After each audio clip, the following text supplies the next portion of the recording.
प्रभु की स्तुति करो। हमारे प्रभु यीशु मसीह के गौरवशाली नाम में होसेन्ना मिनिस्ट्रीज की ओर से आप सभी को हार्दिक बधाई।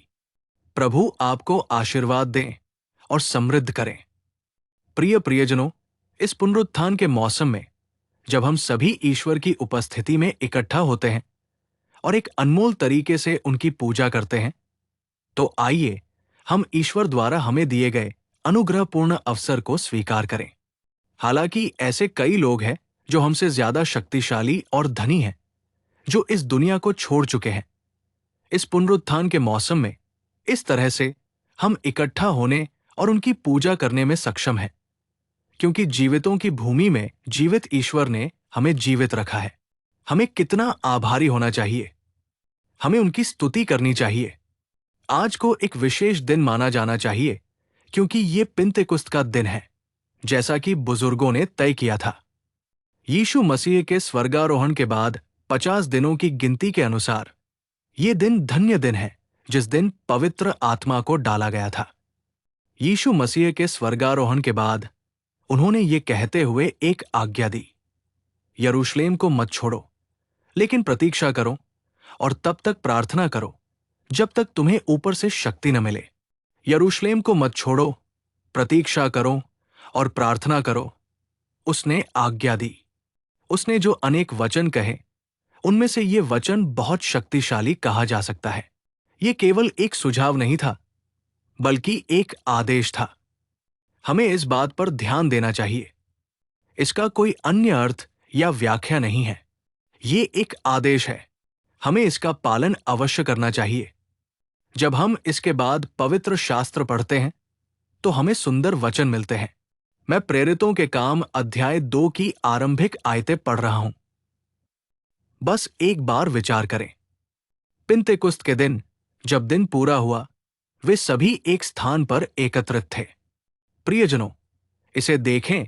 पिन्तेकुस्त शब्द 50वें दिन को संदर्भित करता है। पिन्तेकुस्त का अर्थ है 50वां दिन। यहां हमें जिस बात पर विशेष रूप से ध्यान देना चाहिए, वो है पवित्र आत्मा का भरना, जिसे प्रेरितों ने इस दिन अनुभव किया। हम इसके कुछ कारण समझ सकते हैं। परमेश्वर की शक्ति के बिना हम उसके गवाह नहीं हो सकते। परमेश्वर की शक्ति के बिना हम प्रभु के लिए नहीं जी सकते। उस दिव्य शक्ति, पवित्र आत्मा की शक्ति को प्राप्त किए बिना हम पवित्र नहीं हो सकते, हम तैयार नहीं हो सकते और हम उनके आने का इंतजार नहीं कर सकते। हमें इस बात को समझना चाहिए। सिर्फ यीशु मसीह के लहू में धुल जाना ही काफी नहीं है। सिर्फ बपतिस्मा लेना ही काफी नहीं है। लेकिन जब तक हम इस दुनिया को नहीं छोड़ देते या जब तक प्रभु नहीं आ जाते, हमें दृढ़ रहना चाहिए। इसका मतलब है कि अगर हम गवाह बनना चाहते हैं, अगर हम प्रभु के लिए जीना चाहते हैं, तो हमें दिव्य शक्ति की जरूरत है। हमें पवित्र आत्मा की शक्ति की जरूरत है। यही यीशु ने कहा, मैं जाकर पिता से मांगूंगा और वो तुम्हारे लिए एक सहायक भेजेगा। वो तुम्हारे साथ और तुम्हारे अंदर रहेगा और तुम्हें सभी सत्यों में ले जाएगा। यीशु ने कहा, ये वो सुंदर संदेश था जो उन्होंने इस दुनिया में रहते हुए दिया था। इसलिए यह खुश होना काफी नहीं है कि मैं प्रभु यीशु में विश्वास करता हूं। यह खुश होना काफी नहीं है कि मैंने बपतिस्मा प्राप्त कर लिया है, लेकिन केवल तभी जब हमारे पास ये दिव्य शक्ति, पवित्र आत्मा की शक्ति होगी, तभी हमें इस दुनिया के खिलाफ खड़े होने की ताकत मिलेगी। तब हम इस दुनिया की चीजों पर विजय पाने की क्षमता प्राप्त करेंगे। तब हमें प्रभु के आगमन के लिए तैयार होने का अधिकार प्राप्त होगा। आज बहुत से लोग जो बचाए गए हैं, वे फिर से दुनिया की ओर मुड़ते हैं, क्योंकि उन्हें पवित्र आत्मा नहीं मिला, जो उन्हें उनके सामने आने वाले संघर्षों का सामना करने की शक्ति देता है, या वे पवित्र आत्मा के सामने आत्मसमर्पण नहीं करते हैं, या पवित्र आत्मा अपने उद्देश्य को पूरा करने के लिए भीतर से काम नहीं करता है। मेरे प्यारे भाइयों और बहनों, पवित्र आत्मा का अनुभव बहुत कीमती, बहुत ऊंचा, सबसे अच्छा और सबसे अलग है। यहां जब हम उन खूबसूरत चीजों को देखते हैं जो उस दिन हुई जब उन्होंने पवित्र आत्मा का अनुभव किया, तो हम भी एक शानदार आशीर्वाद प्राप्त कर सकते हैं। वचन में ये कहा गया है कि पर्व के दिन वे सभी एक जगह इकट्ठे हुए थे। इससे हम एकता को पहचान सकते हैं। सच में, अगर हम प्रार्थना करना चाहते हैं और दिव्य शक्ति प्राप्त करना चाहते हैं, तो आमतौर पर हम क्या करते हैं? हम अकेले किसी जगह जाते हैं, चुपचाप बैठते हैं, या कुछ लोग अकेले पहाड़ों या पहाड़ियों पर जाते हैं और प्रार्थना करते हैं। लेकिन ये प्रार्थना ऐसी नहीं है। वे सभी एकजुट थे और एक जगह इकट्ठे हुए थे, एक प्रार्थना जो एकता को दर्शाती है। यद्यपि वहां बहुत से लोग थे, लगभग 120 लोग। उनमें से हम देखते हैं कि वे विभिन्न प्राकृतिक चरित्र वाले लोग थे। उनमें से एक मरियम थी, जो यीशु मसीह की मां थी। वो ये कहते हुए अलग नहीं रही, चूंकि मैं वो मां हूं जिसने यीशु मसीह को जन्म दिया, मुझे इसकी जरूरत नहीं है। चूंकि मैं धन्य हूं, मुझे इसकी जरूरत नहीं है। चूंकि मैं एक धर्मपरायण महिला हूं, मुझे इसकी जरूरत नहीं है। नहीं, वो अलग नहीं रही। उन 120 लोगों में यीशु के शिष्य, जो उस पर विश्वास करते थे, और उसकी मां जिसने उसे जन्म दिया, सभी एक साथ एक ही स्थान पर थे। उस एकता को देखो, प्रिय। जहां एकता है, वहां पवित्र आत्मा के कार्य दिखाई देते हैं। आत्मा जो एकता लाती है, यही पवित्र प्रेरित पौलुस ने इफिसुस की कलीसिया को लिखा था। शांति के बंधन से पवित्र आत्मा द्वारा दी गई एकता को बनाए रखो। यही पवित्र पौलुस ने स्पष्ट रूप से लिखा है। इसका मतलब है कि पवित्र आत्मा के अनुभव की छाया, पवित्र आत्मा के कार्य वे कहाँ होंगे? अर्थात जहां एकता है, वहां पवित्र आत्मा की उपस्थिति देखी जाती है। आज चाहे मेरे परिवार की संरचना में, सामाजिक रूप से या व्यक्तिगत रूप से, हम ऐसी परिस्थितियां देख रहे हैं जहां ये एकता कम या दुर्लभ है। भले ही एक परिवार में 4 लोग रहते हों, उन चारों में एकता नहीं दिखती। 4 की भी जरूरत नहीं है। अगर एक परिवार में सिर्फ 2 लोग हैं, तो हम नहीं जानते कि पति पत्नी नामक उस बंधन का क्या होता है। वहां एकता नहीं दिखती। एक दूसरे से प्यार करने, गले लगाने, एक दूसरे के लिए प्रार्थना करने, एक दूसरे को प्रोत्साहित करने और खुशी से रहने के बजाय आज इस तरह के सामाजिक मूल्य दुर्लभ होते जा रहे हैं। दूसरों को नुकसान पहुंचाना, गाली देना, दोष देना, इस तरह के राक्षसी काले अनुभव इन क्रूर और क्रूर दिनों में अपना सिर उठा रहे हैं जिसमें हम रह रहे हैं। मेरे प्यारे भाइयों और बहनों, पवित्र आत्मा वह है जो एकजुट करता है। पवित्र आत्मा संगति दिखाता है। पवित्र आत्मा में वह प्रेम, बंधन और एकता दिखाई देती है। आप देखिए, बचपन से ही हमारे बड़े बुजुर्ग हमें छोटी छोटी कहानियों के जरिए, छोटी उम्र से ही सरल उदाहरणों के जरिए एकता के बारे में सिखाते रहे हैं। जब हम एकजुट होते हैं, तो कोई दुश्मन कुछ नहीं कर सकता। जहां एकजुटता होती है, वहां खुशी होती है। भजनकार ने एक सुंदर गीत भी लिखा। ये कितना अच्छा है जब भाई एकता में रहते हैं। ये उस अनमोल इत्र की तरह है जो हारून की दाढ़ी से लेकर उसके कपड़ों के छोर तक बहता था। कितना प्यारा शब्द है। सुगंध, मीठी गंध, ये सभी को प्रसन्नता प्रदान करती है। वो सुगंध सभी को खुशी प्रदान करती है। इतना ही नहीं, बल्कि हमें यह भी समझना चाहिए कि ये बहुतों को आकर्षित करती है। सुगंध लोगों को आकर्षित करती है। ये एकता बहुतों के लिए एक उदाहरण होनी चाहिए। ये एकता बहुतों को आकर्षित करने में सक्षम होनी चाहिए। ये ऐसी स्थिति में होनी चाहिए जहां ये बहुतों को पवित्र मार्ग दिखा सके। मैं एक प्रश्न पूछता हूं। ये नहीं कि ऐसा अनुभव किसके पास नहीं है, बल्कि क्या मेरे पास ऐसा अनुभव है या हमारे पास ऐसा अनुभव है? यही वो प्रश्न है जो हमें खुद से पूछना चाहिए। जब हमें पवित्र आत्मा के अनुभव होते हैं, तो हम उस एकता को प्रकट कर सकते हैं। जब हम पवित्र आत्मा से भरे होते हैं, तो उस एकता से संबंधित कार्य हमारे माध्यम से स्पष्ट हो जाएंगे और बहुतों के लिए आशीर्वाद बन जाएंगे। हम बहुतों के बीच खुशी देख पाएंगे। प्रियजनों, यहां पवित्र आत्मा के उतरने के पहले ही दिन उनके अनुभव और उन्होंने जो अभ्यास किया, जब हम उन्हें देखते हैं, तो हमें बहुत सी बातें सीखनी चाहिए। मैं आपको एक और छोटी सी बात याद दिलाना चाहता हूं। वो ये कि अचानक स्वर्ग से तेज हवा के समान एक शब्द आया और उसने पूरे घर को भर दिया जहां वे बैठे थे, और उन्हें आग की तरह जीभें दिखाई दी जो विभाजित होकर उनमें से हर एक पर टिक गई, और वे सभी पवित्र आत्मा से भर गए। देखिए, उन सभी पर, यानी जितने लोग इकट्ठे हुए थे, पवित्र आत्मा उन सभी पर उतरा जो इकट्ठे हुए थे। जब हमारे बीच एकता और सामंजस्य दिखाई देता है, तो परमेश्वर उस एकता और सामंजस्य को स्वीकार करता है और उस पर मुहर लगाता है। उसने उनमें से कुछ को चुनकर उन्हें पवित्र आत्मा नहीं दिया और बाकी को छोड़ नहीं दिया। जब भी हम उस स्थिति और उस स्थिति को प्राप्त करते हैं, तो ईश्वर भी उसे स्वीकार करता है। वे सभी इकट्ठे हुए थे। जितने लोग इकट्ठे हुए थे, उन सभी पर पवित्र आत्मा उतरा और उन्हें बोलने का वरदान दिया गया और वे अन्य भाषाओं में बोलने लगे।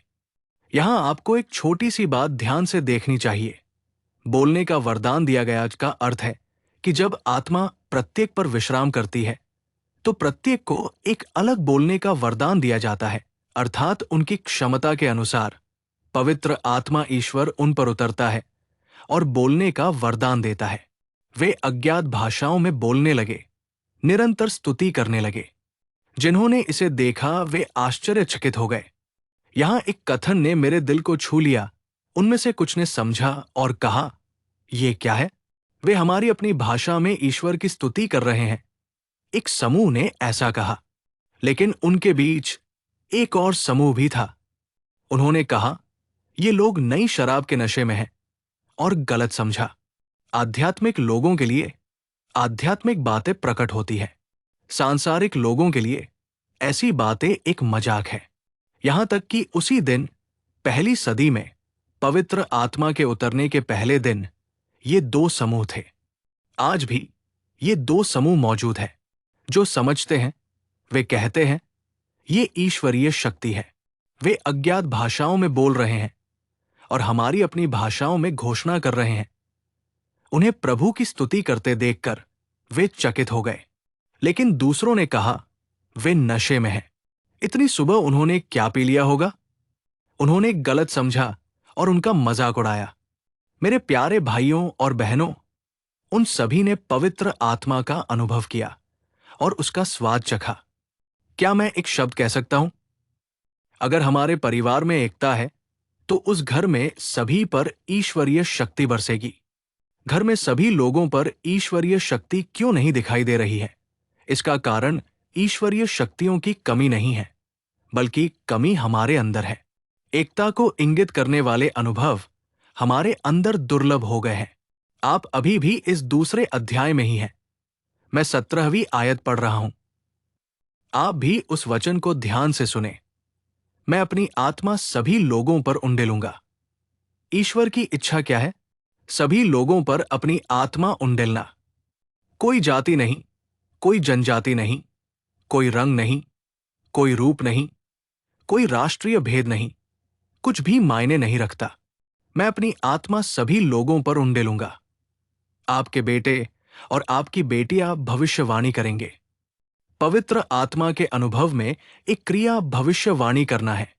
भविष्यवाणी करने का क्या मतलब है? ईश्वर के उद्देश्य की घोषणा करना।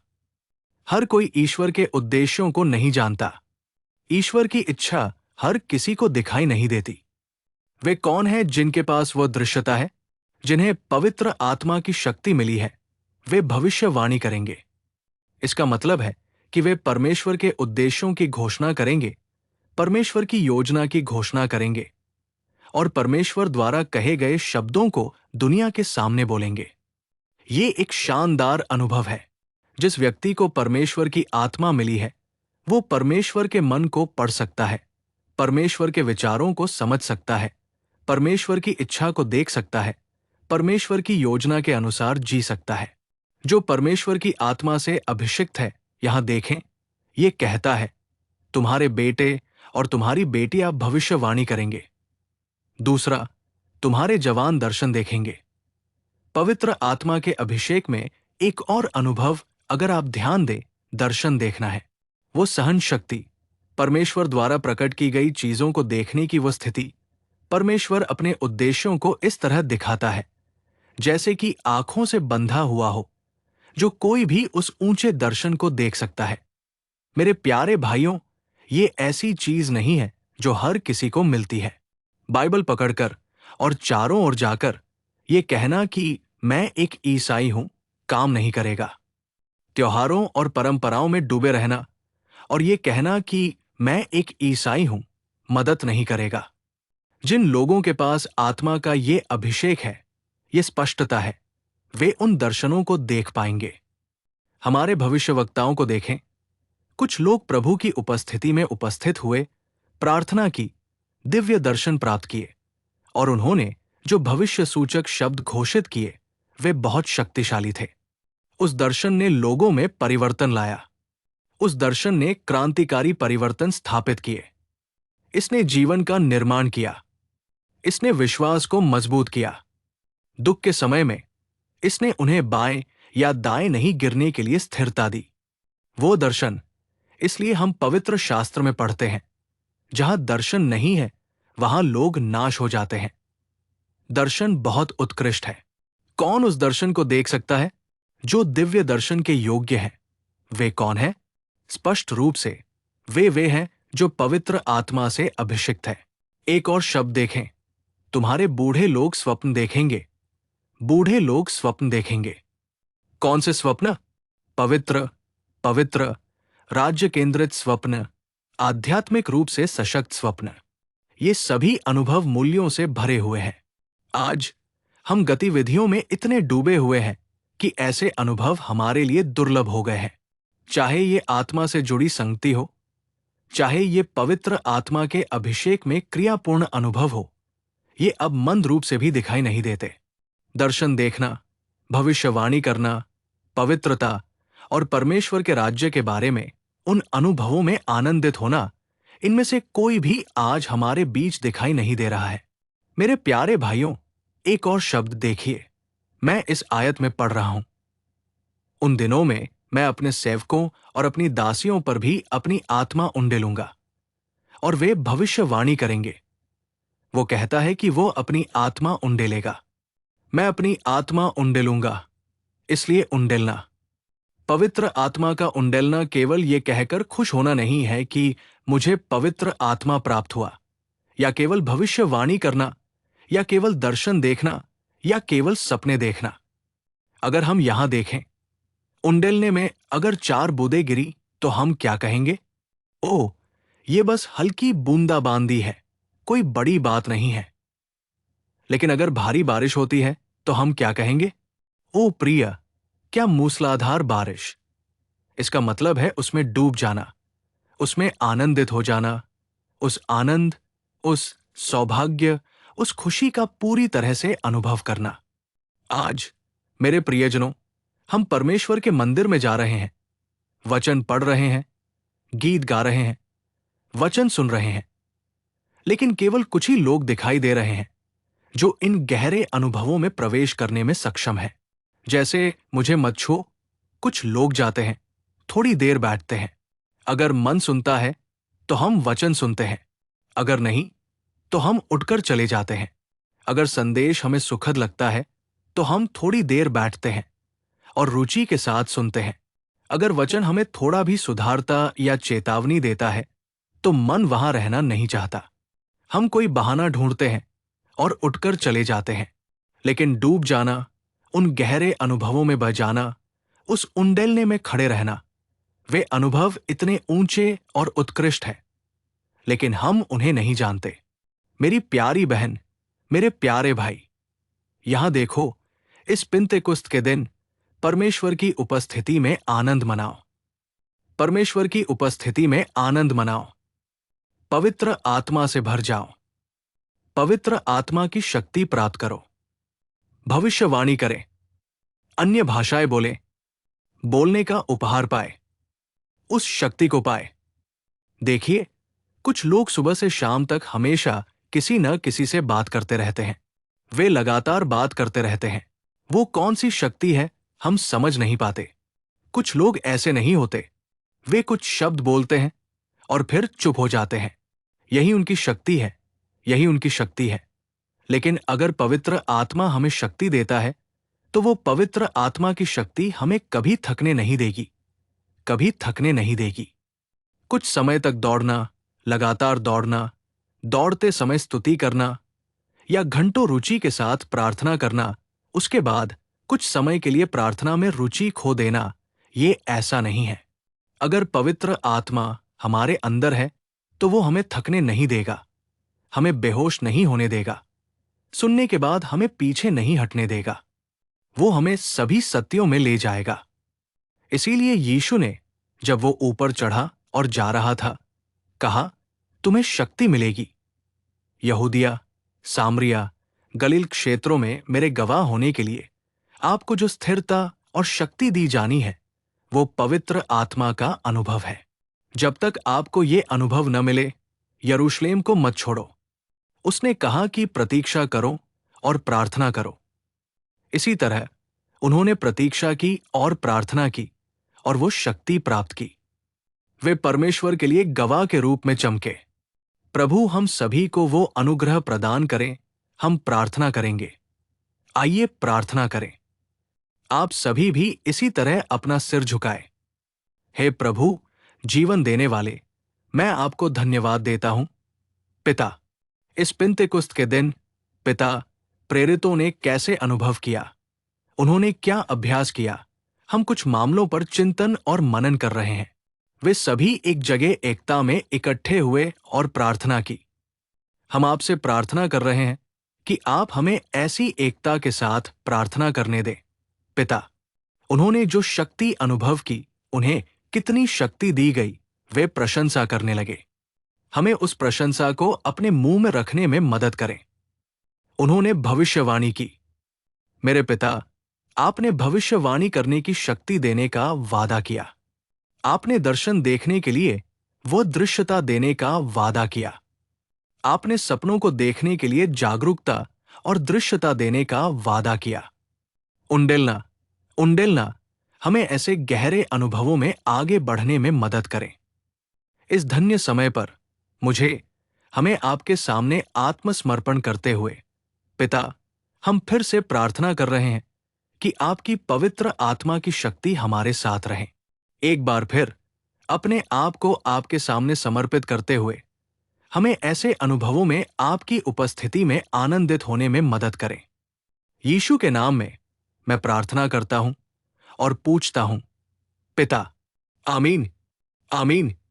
प्रभु आपको आशीर्वाद दें और आपको आशीर्वाद दे। आज का दिन, ये विशेष अनुग्रह, मेरा परमेश्वर आपके साथ रहे। वो आपको आनंदित करे और उसकी उपस्थिति में प्रसन्न करे। आमीन, आमीन। दैनिक अनुग्रह के इन दैनिक संदेशों के लिए और अधिक आत्मा संबंधी संदेशों के लिए हमारे YouTube चैनल की सदस्यता लें।